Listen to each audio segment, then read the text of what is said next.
لە سلێمانی وانەبێژان بەردەوامن لە بایکۆتی هۆڵەکانی خوێندن و خۆپشاندانی ناڕەزایی. بڕیاریشە سێشەممە پەرلەمانی کوردستان قسە لە سەرکێشەی وانەبێژان بکات. مامۆستایانی وانەبێژی سنووری پارێزگای سلێمانی دەڵێن هیچ بژاردەیەکی دیکەیان قبوڵ نییە جگە لە گرێبەست و دامەزراندن و خۆپشاندانەکانیشان بەردەوام دەبێت تا جێبەجێکردنی داواکاریەکانیان. وەزارەتی پەروەردە زۆر بێباکانە مافی خۆمان نادەنێت کە ئەو کرەیە کە هیچ پێداویستێکی ئێمە پڕ ناکاتەوە بە حەقەت ناتوانانی تۆ ژیانی پێبەڕێ بکەی.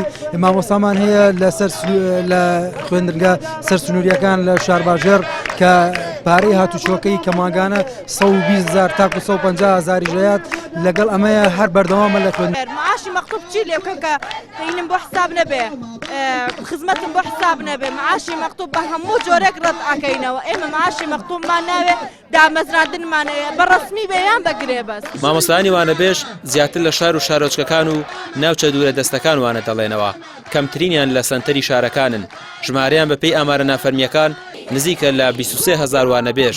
لە ڕانیە و چەمچەماڵیش وانەبێژان لە بایکۆت بەردەوامن و ماوەی 16 ڕۆژە خۆپشاندان ئەنجام دەدەن. بێژاتوینە سەر شەقام داوای مافەڕاوەکانی خۆمان بکەین. ئێمە زۆرترین و سەرەکیترین ئەرکی خۆمان جێبەجێ کردووە لە هەما کاتە کەمترین و لاوەکیترین ئەرکی خۆمان نییە. ئێمە وەکو مامۆستانی وانەبێژ داوا ئەکەین کە دامان بمەزرێن یاخو بکرێن بە گرێبەست.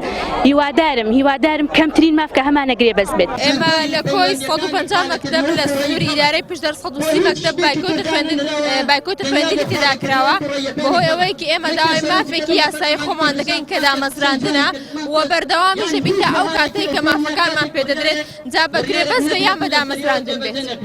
ئیلا بەو دوو مەرجە ئێمە ڕازی دەبین بچینەوە ناو پۆلەکانی خوێن.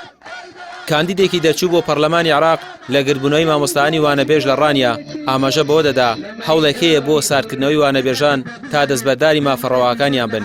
بەڵام پێویستە وانەبێژان بەردەوام بن لە داواکردنی مافەکانیان و ئەوانیش پشتگیریان دەکەن. لە هەر جێیەک وانەبێژان گرتبوونە و بایکۆتیان هەبێ ئێمە پشتیوانی داخوازی و داوەڕەواکانیانین. هەرچەنە ئاگادارین کە حکوومەت ڕەنگە وەک پێویست نەهات بێ بە دەنگیانەوە. من داواکەم مامۆستایانی وانەبێژ بەو بێمافی ڕازی نەبن و بەردەوام بن لەسەر داوەڕەواکانیان تا ئەو کاتەی دەکرێنە گرێبەست. نیگەرانی مامۆستایانی وانەبێژ لە پەرلەمان و حکومەتە چونکە لە ماوەی 16 ڕۆژی بەڕێوەچوونی خۆپشاندانەکانیان وەڵامیان نەدراوەتەوە. بێهەڵوێستی وەزارەتی پەروەردە و داراییش هێندەی دیکە نیگەرانی کردوون چونکە کلیلی چارەسەری کێشەکانیان لای ئەو دوو وەزارەتەیە بەڵام ئەوانش بێوەڵامن. ڕامیا ڕسمان کەناڵی پێیام سلێمانی.